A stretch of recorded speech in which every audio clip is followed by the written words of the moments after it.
Hey everyone, we are here with Jeremy Whitley, a comic book writer of Unstoppable Wasp, Princeless, and so we just wanted to spend a few minutes to talk with you about some of your projects and what we might be looking forward to next. So first and foremost, a lot of us Marvel heads are familiar with your Unstoppable Wasp run, so can you guys kind of go over some of your experience writing that? What was it like for you and everything?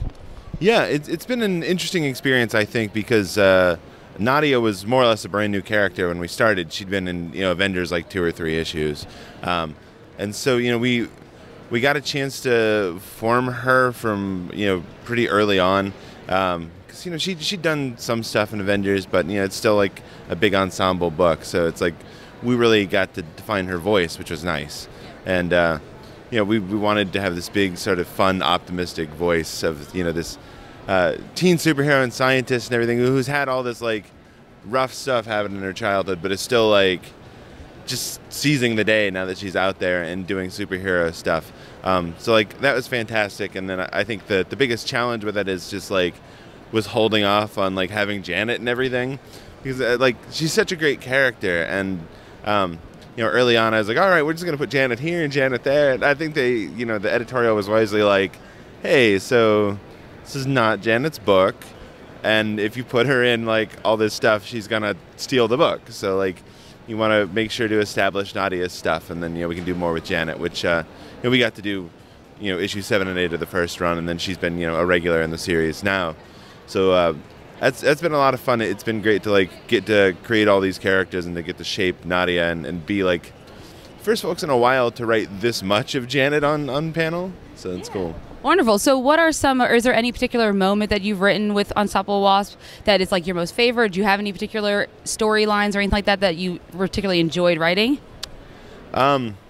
This most recent one, issues 4 and 5 of the new run, definitely like the most challenging story I've ever written, because we deal a lot with mental health stuff in there, and like something I've very much wanted to get right, because I think comics has a history of not doing mental health great, and especially with a character who's younger and female, and all these different things that we don't really see too much when we do stories about mental health in comics.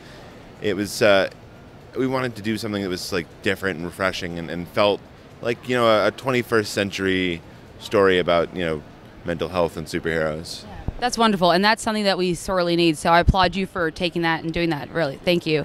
And so for Marvel, can you talk about, are you doing anything else with them, or what's other projects that you're working on right now? So I'm still working on Wasp, where I think we just finished up, we're doing last edits, I think, on the script for issue 10.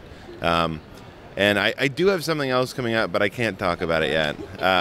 But it should be, something people hear about probably in the next few months. Oh, that's wonderful. So let's talk a little bit about some of your other stuff. I know you did Princeless, which I've never read. So for someone who has never read it, can you give us like a synopsis of what it's about? Yeah. So there's 2 series with Princeless. There's the original series and the spin-off Raven the Pirate Princess.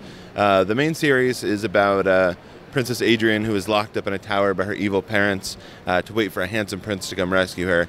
But instead she decides to save herself, teams up with her guardian dragon, and goes off to go save her sisters, who are all similarly locked up. Okay. So yeah, it's sort of a feminist fairy tale action adventure story.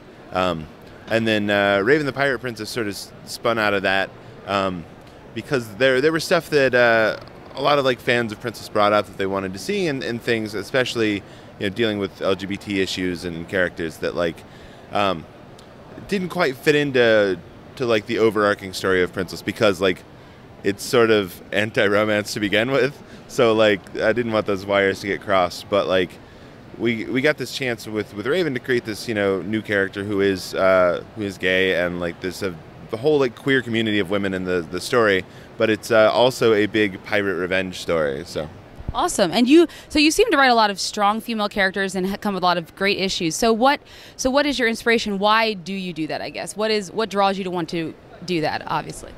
I've always liked good female characters. I feel like there is an excess in media of mediocre white guys. And it's trying to get more diverse characters in there is something that comes naturally to me, and specifically with Princeless, like I wanted to have something that I could share with my daughters, with a young heroine who's a young woman of color and looks like them, and like actually has the kind of messages I want them to pick up from comics. So that's been sort of how I jumped into that, and I think thanks to these books, like that's what other people think of for me when like other projects come up. They're like, oh well, this seems like the kind of thing you do, and I like that. I enjoy writing those books. I have written, like, I did a Thor versus Hulk miniseries, which when I got that job, like I was like, so you want me to write a comic where two big guys punch each other? I've never done that. I don't know how that's supposed to work, and I think that's a weirdly uncommon thing for somebody who's been in like comics for 6 or 7 years at that point to be like, oh, like they fight. Yeah. Interesting. So as far as your beginnings, can you talk a little bit about how you got into comics and how that got started for you?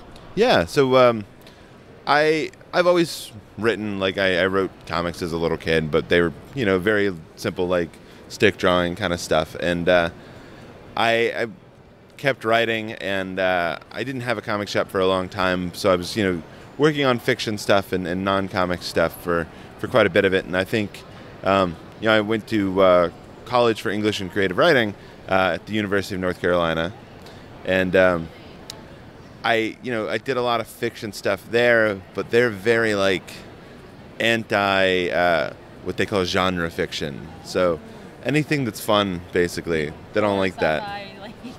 Yeah, they like stories about like 30-something dudes contemplating how miserable they are. Oh, like, okay, I can think of old literature authors like that. Yeah, but yeah, I think after coming out of that, I was like, I feel like I've got a better grasp of writing, but I like this kind of stuff.